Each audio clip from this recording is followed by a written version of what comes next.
నమస్తే సార్ ఎలా అనిపించిందండి కూటమి ప్రభుత్వం 1 ఇయర్ పరిపాలన ఎలా ఉందంట?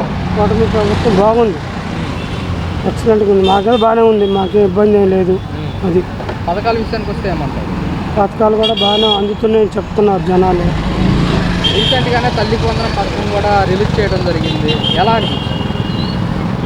అది కూడా బాగానే ఉందండి. 6 పథకాలు అన్నారు, 6 పథకాలు అవుతున్నట్టు అనిపిస్తుంది. అది అట్టయ్యా మీ మనవాళ్ళకి మాకెవరు లేరండి. మరి ఈరోజు చూసుకుంటే కనుక వైఎస్ఆర్ కాంగ్రెస్ పార్టీ ఫీజు స్కోర్ అని చెప్పేసి కూడా ధర్నాన్ని నిర్వహిస్తున్నారు. అంటే కలెక్టరేట్ వద్దకు వెళ్ళి ఎంత పత్రాలు ఇవ్వబోతున్నారు అంటే విద్యార్థులకు సంబంధించి కూడా ఫీజు మీకు ఇవ్వలేదు అసలు అదైతే మాకేం తెలియదు అన్న, తెలియదు. ఎలా ఉంది 1 ఇయర్ పరిపాలన? మరి నాకైతే ఇబ్బంది అయితే బాగానే ఉందనిపిస్తుంది. రాబోయే రోజుల్లో ఎలా ఉండబోతున్నారు? రాబోయే రోజులు ఎలా చెప్పగలం మనం. అది మరి సీఎం గారు మనకి 3 ఏళ్ళలోనే అమరావతి పూర్తి చేస్తామంటున్నారు, ఎలా అనిపిస్తుంది? ఇప్పటివరకైతే ఏదో 20% 40% అయిపోతుంది, బాగానే ఉంది, చేస్తున్నారు అంటున్నారు. మరి ఇంకా అది కూడా అయిపోతాయి.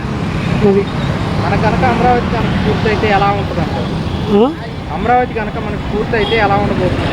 అమరావతి పూర్తి అయితే అంటే బాగానే ఉంటుందండి.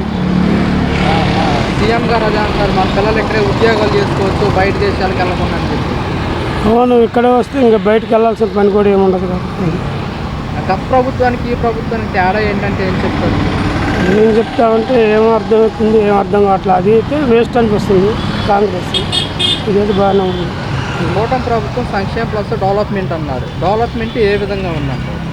డెవలప్ ఏ విధంగా ఉందంటే రోడ్స్ కానివ్వండి ఇవన్నీ బాగానే జరుగుతున్నాయి కాబట్టి బాగానే ఉంటుంది.